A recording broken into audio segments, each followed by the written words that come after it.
Well, hello again everyone, and thanks for coming back to see more of those vintage motocrossers from back in the day, right here on Classic Dirt Bike TV. Now, during the last few years we've featured many different makes and models here on my channel. Some have been ultra rare, some have been quite unusual, and I've even posted bikes that people have never even heard of before, although there's one particular make and model that never fails to surprise and is possibly the most popular choice for anyone who wants to go twin shock racing. And naturally we're talking about the mighty 1981 Maico 490 Mega 2, and this featured bike is James McLean's twin shock racer.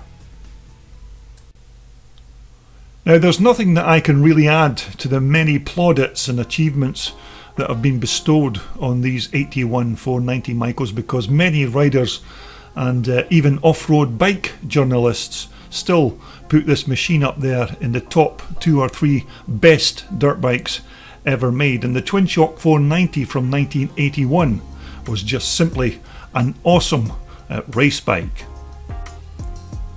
Now, of course, this bike of James McLean's is not your standard red and yellow Maico colours, and it's certainly not an original bike either, but this is yet another rider just putting his own personal spin on what his particular Mega 2 should look like. But it's still quite a nice looking machine, although I still can't help thinking that it's spoiled once again by fitting those SM Pro black wheels.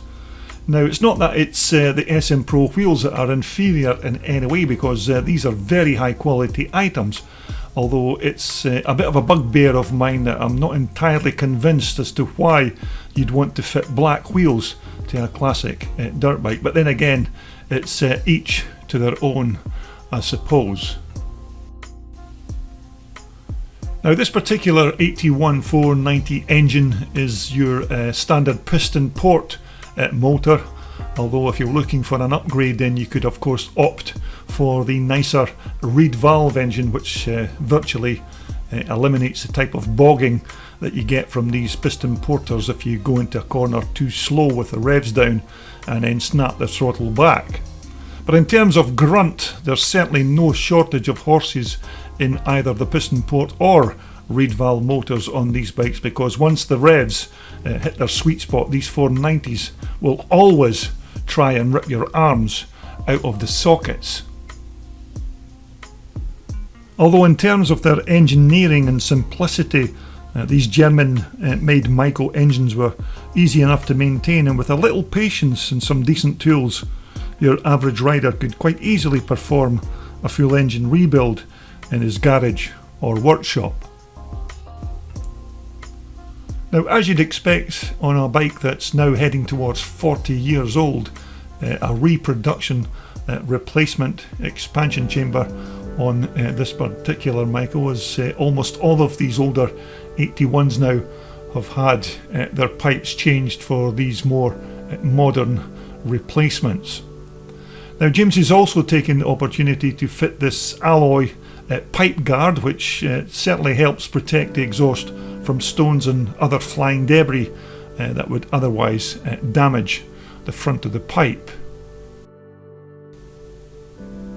Now, the exhaust tailpipe again is an alloy replacement for what would have been a mild steel part back in 1981, and this quality part is from Derek Elwell Pipes. Now, these 42mm front forks on the Mega 2 were not really the greatest of suspension systems from 1981. I mean, they gave about 12 inches of travel and were limited in adjustment, although you could improve matters by experimenting with different weights of oil and adding or removing air through the Schrader valves on the top of each fork leg. But back in the day, the top riders who rode these bikes commented that the front end was still badly undersprung and overdamped. Now, at the back end of the bike, a decent pair of Öhlins piggyback shocks on James's machine, which, as you all Mega 2 owners and riders will know, are a world apart from the pretty awful Corticosa shocks that Maico had fitted to these bikes at the factory in 1981. Now 81 was also the year that Maico switched from the alloy fuel tanks to these plastic fuel cells on all their motocross race bikes. Now the good thing about that, of course, was that there was no more dings and dents to repair on these new plastic items, but the downside was that it was a bit of a bitch to get graphics to stay stuck in them because of its close proximity to spilt fuel, etc. Of course, the other alternative is to purchase a tank cover, as James has done here, which maybe not have the look, but it is still functional and keeps the tank plastic in quite good condition. Now this seat on James's Maico is another upgrade from the original, and there are now plenty suppliers out there who will manufacture seat covers and graphic kits for these iconic Maico race bikes. So it's very easy these days to personalise your Mega 2 into whatever colour takes your fancy. Now spare parts for these Maicos are never really an issue if you want to improve or even rebuild your old 81 Maico. These Max Equip gold anodised rear brake back plates are just one of the many items that are available from Bill Brown at Wolfsport. But for 1981, these 490 Mega 2s weren't just one of the most powerful motocrossers you could buy at the time. They were actually still one of the lightest bikes of its time at just around 224 pounds.